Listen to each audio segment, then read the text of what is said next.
말씀은 데살로니가전서 2장 1절로 8절입니다.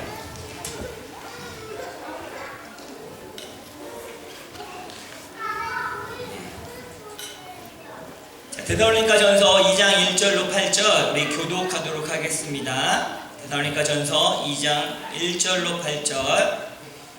형제들아, 우리가 너희 가운데 들어간 것이 헛되지 않은 줄을 너희가 친히 아나니, 너희가 아는 바와 같이 우리가 먼저 빌립보에서 고난과 능력을 당하였으나 우리 하나님을 힘입어 많은 싸움 중에 하나님의 복음을 너희에게 전하였노라. 우리의 겉면은 간사함이나 부정에서 나는 것이 아니요 속임수로 하는 것이 아니라 오직 하나님께 옳게 여기심을 입어 복음을 위탁받았으니 우리가 이와 같이 말하는 사람을 기쁘게 하려 함이 아니요 오직 우리 영혼을 감사하시는 하나님을 기쁘게 하려 함이라. 너희도 알거니와 우리가 아무 때에도 아첨하는 말이나 탐심의 탈을 쓰지 아니하는 것을 하나님이 직언하시니라. 또한 우리는 너희에게서든지 다른 이에게서든지 하나님의 영광을 구하지 아니하라. 우리는 그리스도의 사도로서 마땅히 권위를 주장할 수 있으나 도리어 너희 가운데 유순한 자가 되어 유모가 자기 자녀를 기름과 같이 하였으니 우리가 이같이 너희를 사모하여 하나님의 복음뿐 아니라 우리의 목숨까지도 너희에게 주기를 기뻐함은 너희가 우리의 사랑하는 자 됨이라. 아멘. 잠시 기도하겠습니다. 하나님, 우리가 하나님의 말씀을 듣습니다. 이 말씀이 생명이고 능력임을 고백합니다. 말씀에 깨닫게 허락하여 주시옵소서. 우리의 마음을 열어 하나님을 바라보게 하시옵소서. 감사함이 예수님의 이름으로 기도합니다. 아멘. 같이 합시다. 치유회복되어 세계를 품자. 올해 우리에게 주시는 우리 표도 한번 할까요? 하나님이 원하시는 건강한 믿음의 공동체가 되자. 오늘 말씀을 제목합시다. 하나님이 기뻐하시는 삶을 사는 공동체. 우리 옆 사람 축복합시다. 당신은 참 하나님 안에서 아름답습니다. 당신을 축복합니다. 하나님의 은혜가 있길 바랍니다. 오늘 너무 예쁩니다. 잘생기셨네요. 우리가 하나님이 원하시는 건강한 믿음의 공동체 되길 먼저 예수님의 이름으로 축복합니다. 미국 프리스턴 대학의 설교학 교수인 블랙 오드라는 그런 분이 후대에 자손들에게 남겨줘야 될, 그리스도인으로서 남겨줘야 될 세 가지 유산에 대해서 이야기했습니다. 첫 번째는 무슨 유산이냐면 넘겨주시면 있습니다. 네, 첫 번째는 좋은 기억의 유산. 여러분, 어린 아이들에게, 자녀들에게 우리가 남겨줘야 될 것이 돈과 땅 문서가 아니라 좋은 기억을 그리스도인은 남겨줘야 된다는 것입니다. 대부분 우리 어린아이들과, 여러분도 아마 경험해봤겠지만, 자녀들과 어디를 좋은 데를 놀러가도, 멀리 가도 뭐 칸쿤을 가고 스페인을 가고 유럽을 가고 어디를 가도 어디를 갔는지는 기억하지 못합니다. 그러나 그들이 부모님과 함께, 엄마와 함께 했던 그 행복한 감정을 기억하게 됩니다. 그러므로 바다를 부모님과 함께 즐겁게 여행했던 기억이 그 아이가 나중에 바다를 좋아하게 만들고, 부모님들과 산을 같이 여행했던 그런 자녀들은 나중에는 산을 좋아하게 된다는 것입니다. 그래서 우리는 자녀들에게, 우리 후손들에게 좋은 기억을 물려주어야 되는 것입니다. 그래서 세품교회는 즐거운 일들을 많이 하려고 합니다. 예배도 기쁘게 즐겁게 드리려고 하고, 밥도 같이 먹고 티도 마시고 여행도 가면서 신앙생활이 행복하고 기분 좋은 일인 것, 기쁜 일인 것을 그렇게 기억하기를 예수님의 이름으로 축복합니다. 좋은 기억들이 많아지길 바랍니다. 두 번째는 답시다. 좋은 습관의 유산. 우리가 다음 세대에 남겨줘야 될 유산 두 번째는 좋은 습관의 유산입니다. 부지런한 모습, 매일 함께 손잡고 기도하는 엄마 아빠의 모습, 그리고 주일을 준비하는 그런 좋은 루틴을 갖고 있는 습관, 시간 날 때마다 책 읽는 모습들, 그리고 요즘 성도님들 중에 성경을 쓰시는 분도 계시고 또 매일 예수님과 동행일기를 쓰시는 분도 있더라고요. 이렇게 매일매일 그렇게 하나님과 동행하는 이 좋은 습관들을 보면 자녀들도 그것을 따라하게 되어 있다는 것입니다. 이런 것들을 다음 세대에게 남겨주는 저와 여러분 됩시다. 세 번째 따라서 높은 생애 목표의 유산. 이거는 뭐냐면 삶의 목표가, 인생에 살아가는 이유가 내가 잘 먹고 잘 살고 돈 많이 버는 것이 아니라 더 높은 가치가 있다는 것을 아이들에게 알려주어야 된다는 것입니다. 적어도 우리 엄마 아빠는 하나님을 위해 사는 사람이야, 이웃을 사랑하고 돕는 분들이야 라는 인정을 받아야 될 줄 믿습니다. 아멘. 여러분, 우리도 뭐 청년들도 나중에 다 부모가 될 건데 그렇게 되길 예수님의 이름으로 축복합니다. 토요일날 저녁에 이제 저희 집에서 이제 가정이 모여서 기도도 하고 말씀도 나누는 시간을 계속 갖고 있는데, 각자 이제 이야기하는 시간도 나눕니다. 일주일 동안 어떻게 지냈는지. 근데 예찬이가 저에게 해준 이야기는 이런 이야기였습니다. 아빠가 저를 정말 사랑해 주셔서 감사합니다. 친구들 중에는 아빠와 특별히 딸과의 관계가 안 좋은 아이들이 많은데, 아빠가 우리를 많이 사랑해 주셔서 제가 남자 이상형 미래 남자들을 볼 때 눈이 높아지게 해주셔서 감사합니다 이렇게 하더라고요. 안 믿는 분이시네요. 그 얘기는 뭐냐면, 이 사랑을, 아버지로부터 사랑을 받지 못하면 쉽게 이성에게 훅 빠지는 수가 있는데, 그렇지 않고 하나님의 뜻을 기다릴 수 있다라는 이야기였습니다. 예지전사는 그런 얘기를 했는데, 예전에 이제 교회 초창기 개척했을 때 새벽 예배 때 기석 집사님이 해준 이야기를 듣고 그 이야기를 나누어졌는데, 새벽 예배에 갔는데 그날은 집사람이 다른 곳에 갔고, 그 다음에 무슨 일이 있었는지 그 3-4명씩 나왔었던 그 새벽 예배에 아무도 나오지 않았습니다. 근데 이제 제가 이제 강단에서 똑같이 찬양하고 설교를 하고 있는데, 기석 집사님이 뒤에서 딱 들어오는데, 안에 성도들이 있는가 보다 하고 딱 들어왔는데 아무도 없었던 거죠. 근데 아무도 없는데 저는 설교를 했죠. 아무 없는 곳에서 그 이야기를 나눴던 적이 있는데, 그 이야기를 듣고 자기도 저렇게 아빠처럼 저렇게 하나님을 섬겨야겠다, 하나님을 사랑하는 분이시구나 라는 말을 해 주었습니다. 제가 그 이야기를 듣고 인정해 주는데 개인적으로 너무 기쁘고 감사했습니다. 여러분, 아빠가, 엄마가 자녀에게 인정받기 참 어려운 시대를 살아가고 있지 않습니까? 그런데 여러분은 자녀들에게, 여러분 후손들에게, 여러분 조카들에게 가장 위대한 가치가 돈 버는 것이 아니라 하나님을 위해 사는 거다라는 것을 가르쳐주기 시작하면 그들이 여러분을 존경할 거고 같이 따라가서 아름다운 유산을 가지게 될 것입니다. 이 모습이 아름다운 가정을 이루는 거 아니겠습니까? 이런 가정이 또 아름다운 공동체가 되는 것입니다. 그래서 여러분, 우리 생애 목표에 하나님을 위해 사는 그 목표를 여러분도 가지시고, 여러분 자손들, 여러분 주변에 있는 사람들에게 영향력을 끼치는 저와 여러분 됩시다. 오늘 데살로니가전서 2장 1절과 8절을 통해서 바울과 선교팀은 데살로니가 교회의 모습을 보면서 위로를 받았습니다. 왜냐하면 이들이 사역자를 인정해주고 있어요. 바울과 그 선교팀을 인정하고 있고, 그 모습을 보면서 이 바울과 선교팀은 너무 하나님 앞에 감사한다라는 모습을 하고 있어요. 사역자들과 데살로니가 교회가 서로에게 위로가 되었고 기쁨이 되었고 아름다운 공동체의 모습을 보여주고 있습니다.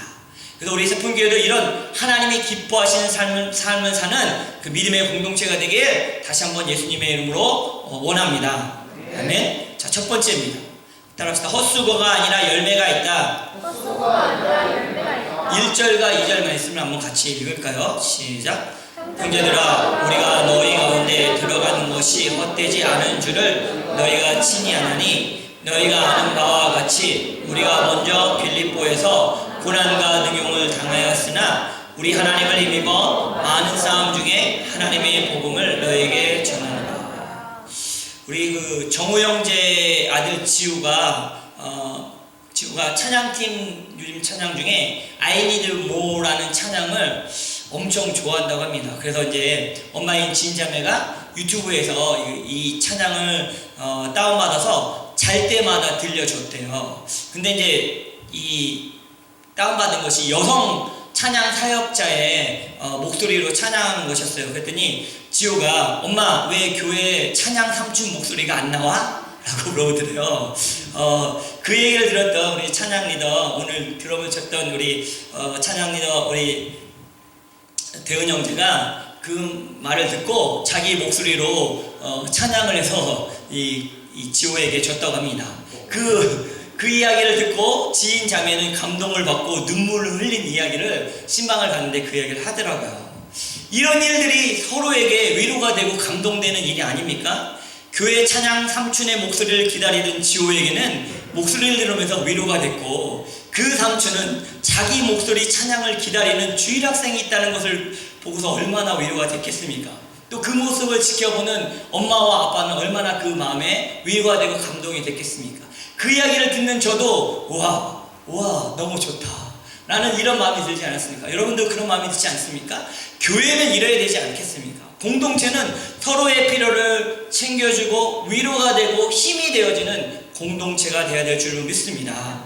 바울 선교팀이 필리포에서 복음을 전하다가 반대에 의해서 고난과 능욕을 당하고 쫓겨나서 데살로니가에서 복음을 전하고 그곳에서 교회가 생겨났어요. 그러고 나서 또 데살로니가 교회가 복음의 열매를 맺기 시작하니까 또 다른 곳으로 옮겨서 가 있는데 믿음의 좋은 소문을 듣는 거예요. 그러니까 그 말을 들으니까 얼마나 위로가 되고 얼마나 기쁨이 되는지, 우리가 하는 일이 하나도 헛수고가 아니다 라고 고백하고 있는 것입니다. 형제들아, 우리가 너희 가운데 들어가는 것이 헛되지 않은 줄을 너희가 친히 아나니, 선교팀이 복음을 전하고 가르쳤던 일이 헛수가 아니고 열매가 있음을 기뻐하고 감사하고 있는 모습입니다. 고난과 능욕 가운데 복음을 전하는 자나 핍박 속에서 믿음을 지켰던, 열매를 맺었던 교회가 서로에게 위로가 되고 힘이 되었다는 것입니다. 여러분, 복음을 전하고 말씀을 가르치고 그 일을 수고하고 마음을 쓰고 눈물을 쏟고 사랑을 쏟아냈던 일들이, 그 수고가 하나도 어렵지 않고 이 소식으로 해서 기쁨을 가졌다는 것입니다. 목회를 하면서도 성도들을 사랑하려고 했고 마음을 쏟고 시간을 쏟아서 하나님의 말씀을 전하려고 하고 잘 양육하려고 했습니다. 때로는 상처도 받고 실망도 했습니다. 그런데 누군가 변화되고 하나님 앞으로, 예수님 앞으로 더 가까이 왔을 때 그 모습을 볼 때는 이 마음이 똑같이 든다는 것입니다. 여러분도 저에게 그런 사람들입니다. 우리 서로 그런 사람들 되길 예수님의 이름으로 축복합니다. 우리 옆 사람 한번 손잡고 얘기할까요? 당신이 나에게 위로가 됩니다. 서로 위로가 되는 사람이 됐으면 좋겠어요. 이 사람만 만나면 화나, 이게 아니라 보기만 해도 위로가 되고, 당신 때문에 내가 당신을 위해 기도한 것이 하나도 헛되지 않아, 이런 고백이 있었으면 좋겠습니다. 그럼 두 번째, 하나님을 기쁘시게 하는 삶이란 어떤 것입니까? 하나님을 기쁘시게 하는 삶을 살아야 되는데, 첫 번째 답시다. 복음을 말하는 삶을 산다. 4절 말씀 한번 같이 읽을까요? 시작. 오직 하나님께 옳게 여기심을 입어 복음을 위탁받았으니 우리가 이와 같이 말함은 사람을 기쁘게 하려 함이 아니요 오직 우리의 마음을 감찰하시는 하나님을 기쁘시게 하려 함이라. 하나님을 기쁘시게 하는 삶을 사는 공동체가 되는데, 하나님을 기쁘시게 하는 삶은 뭐냐면, 첫 번째는 복음을 말하는 삶을 산다는 거예요. 우리에게 가장 위대한 가치는 하나님이 우리에게 사명을 주셨고 복음을 맡기셨다는 거예요. 그래서 우리가 예수 그리스도를 증거하는 삶을 살라라고 말해주고 있어요. 지난번에도 말씀드렸지만 복음을 전하는 일은 우리의 입으로 말하는 것과 우리의 삶으로 전하는 것이 있다라는 거예요. 여러분, 어디에 가면 맛집이 있고 어디에 가면 좋은 곳이 있고 뷰가 좋고 이런 것도, 좋은 정보를 전달해 주는 것도 좋은 일입니다. 그러나 하나님이 가장 기뻐하시는 일은 예수 그리스도를 말해주는 것입니다. 예수님이 사랑이시고 예수님이 구원자라고 알려주는 것입니다. 찻집에서도, 거리에서도, 식당에서도, 부모님들 모임에서도 예수 그리스도를 나누는 것, 이것이 복음을 전하는 삶을 살아야 하나님이 기뻐하신다는 것입니다. 지난주에 나눴듯이 우리가 복음을 전하는 길 두 가지, 말로 전하는 거, 삶으로 전하는 거. 그럼 삶으로 전하시길 예수님의 이름으로 축복합니다. 그래서 우리 교회도 8군데나 선교지에 후원하고 기도하고 있지 않습니까? 왜 그렇습니까? 하나님이 가장 기뻐하는 일이기 때문에. 복음을 전하는 선교사님들, 우리가 나가서 직접 전하지 못하지만 물질로 후원하고 기도로 후원해서 그 일을 더 잘하게 하기 위해서입니다. 여러분, 또 우리가 또 원주민 선교도 여름에 갈 거고 또 단기 선교도 갈 예정입니다. 여러분 같이 동참하셔서 하나님이 기뻐하시는 일에 동참하는 저와 여러분 되시길 예수님의 이름으로 축복합니다. 두 번째, 하나님이 기뻐하신다는 두 번째는 따라합시다. 아첨하는 말을 하지 않는다. 5절 말씀입니다. 읽겠습니다. 시작. 너희도 알거니와 우리가 아무 때에도 아첨하는 말이나 탐심의 탈을 쓰지 아니하는 것을 하나님이 증언하시니라. 하나님이 기뻐하시는 삶을 사는 공동체는 사람의 기분을 맞추려고 하지 않고 사람의 눈치를 보지 않는다는 것입니다. 여러분, 정직하게 정확하게 하나님의 말씀을 전달해 준다는 거예요. 칭찬과 아첨이 다른 게 뭔지 아십니까? 우리는 칭찬의 말을 해야 됩니다. 근데 아첨의 말을 하지 말라는 거예요. 칭찬이라는 것은 내가 어떤 것을 상대방에게 얻으려고 하지 않고 그 모습 그대로 칭찬해 주는 거예요. 그러나 아첨은 내가 이 말을 함으로 인해서 내게 어떤 이득을 얻으려고 하고 그것을 그 말함으로 인해서 돌아오는 칭찬이든 이익이든 편함이든 물질이든 기대를 하고 있는 것은 아첨이라는 것입니다. 그래서 우리가 하나님이 원하시는 기쁨의 공동체가 되려면 여러분 아첨하는 자가 아니라 칭찬하는 공동체가 되어야 될 줄 믿습니다. 칭찬하십시오. 내가 이 사람을 칭찬했다고 해서 뭘 얻지 않아도 격려할 수 있는 그런 공동체가 된다는 거예요. 세 번째 따라서 사람에게 영광을 구하지 않는다. 6절 말씀입니다. 읽겠습니다. 시작. 또한 우리는 너에게 쓰든지 다른 이에게 쓰든지 사람에게서는 영광을 구하지 아니하노라. 하나님의 사랑으로 살아가고 하나님이 기뻐하시는 공동체의 삶을 살려면 사람의 눈치를 보지 않고 하나님의 칭찬을 바라보아야 된다는 것입니다. 다시 말하면 하나님이 우리를 보고 계시고 하나님의 영광을 구해야 된다는 것입니다. 결국 우리에게 상을 주시는 분은 사람이 아니라 하나님이십니다. 따라합시다. 우리에게 상을 주시는 이는 하나님이시다. 우리를 판단하시는 분은 하나님이시다. 내가 누구를 섬기고 사랑하고 돕는 것이 사람에게 칭찬받으려고 하지 말고 하나님이 보고 계시는구나, 하나님이 내게 갚아주실 것이다 라는 것을 기대해야 된다는 것입니다. 제가 개인적으로 목사로서 이 주일학교 선생님들한테 너무 감사한 마음을 갖고 있습니다. 자신들도 주일 예배에 같이 예배드리면서 은혜 받고 싶고 더 성장하고 싶고 편하게 예배드리고 싶은 마음이 얼마나 많겠습니까? 아마 우리 부모님들은 알 겁니다. 자녀를 양육하는 게 쉽지 않지 않습니까? 육아에 그런 어려움이 있지 않습니까? 근데 그 아이들을 정말 사랑으로 하나님의 말씀으로 가르치고 같이 뛰어놀고 이렇게 헌신하는 그 모습을 볼 때 선생님들이 하나님의 시선을 구하고 하나님의 영광을 구하기 때문에 헌신하는 것을 보게 되는 것입니다. 그래서 여러분도 하나님의 영광을 구하시고 사람의 눈치를 보지 않는 사람들 되시길 예수님의 이름으로 축복합니다. 네 번째 따라합시다. 자신의 자리를 요구하지 않습니다. 7절 말씀을 한번 읽을까요? 시작. 우리는 그리스도의 사도로서 마땅히 권위를 주장할 수 있으나 도리어 너희 가운데서 유순한 자가 되어 유모가 자기 자녀를 기름과 같이 하였으니. 바울은 사도였습니다. 그래서 인정받고 대접받고 물질의 후원을 받을 수 있는 권리가 있었습니다. 그러나 그것을 요구하지 않았습니다. 왜냐하면 그 일보다 성도들의 믿음이 자라나고 성장하는 것이 더 중요했기 때문입니다. 우리 교회는 집사님이 되시고 셀리더가 되고 나중에 장로님, 권사님이 되셨을 때 더 낮은 마음으로 섬기시고 돕는 공동체가 되길 예수님의 이름으로 축복합니다. 우리가 성숙할수록 섬기는 자가 되어야 되는 거예요. 자기의 자리를 요구하면 하나가 될 수가 없습니다. 내가 뭔데? 내가 목사인데? 내가 장로인데? 내가 권사인데? 하면 여러분 하나님이 기뻐하시는 삶의 공동체를 이룰 수 없다는 겁니다. 권위보다 상대방의 성장이 더 중요하다는 것입니다. 따라합시다. 권위보다 자리보다 상대방의 성장이 더 중요하다. 자, 세 번째 마지막입니다. 같이 따라해서 결국 사랑이 답입니다. 8절 말씀 같이 읽겠습니다. 시작. 우리가 이같이 너희를 사모하여 하나님의 복음뿐 아니라 우리의 목숨까지도 너에게 주기를 기뻐함은 너희가 우리의 사랑하는 자 됩니다. 오늘 이 말씀의 결론이기도 하고 우리의 삶의 결론이기도 합니다. 그것은 뭐냐면 결국에는 사랑이 답이라는 것입니다. 하나님이 기뻐하시는 삶, 아름다운 공동체가 될 수 있는 방법은 사랑하는 겁니다. 서로 사랑해야 돼요. 서로 인정해야 돼요. 사랑에는 수고가 필요하다고 성경에 말씀해 주고 있습니다. 사랑을 하려면 기다려 줘야 돼요. 사랑은 헌신해야 됩니다. 사랑은 참아내야 된다는 거예요. 요즘 성도들 신방하면서 참 행복합니다. 하나님의 말씀으로 축복하고 같이 예배하고 이야기 나누는 것이 너무 즐겁고 행복합니다. 그리고 그것을 위해 우리 청년들의 신방 가면 맛있는 음식도 준비하는 모습에서 사랑을 느낍니다. 청년들이 목사님 신방 오신다고 정성껏 음식을 준비했는데 어딘가가 어설픕니다. 젓가락도 모질라고 밥그릇도 모질라고. 네, 5명이 모였는데 밥은 2개 있고 그걸 나눠 먹어야 돼요. 근데 너무 행복한 거예요. 그 사랑이 느껴지니까. 여러분, 이런 하나님의 사랑을 갖고 나눌 때 아름다운 공동체가 되는 거 아니겠습니까? 결국 아름다운 믿음의 공동체가 되려면 서로 사랑해야 됩니다. 한번 옆 사람에게 고백할까요? 예수님의 이름으로 당신을 사랑합니다. 예수님의 이름으로 당신을 사랑합니다. 정말 사랑하십니까? 한번 진심을 담아서 한번 더 합시다.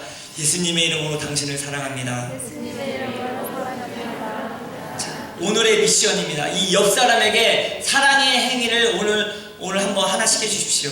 네, 안아주든지, 네, 물질적으로, 네, 물질이 있는 곳에 내 마음이 있다고 했으니까 맛있는 걸 사주시든지, 아니면 손을 한번 잡아주든지, 기도해 주든지 사랑의 행위를 하시길 바랍니다.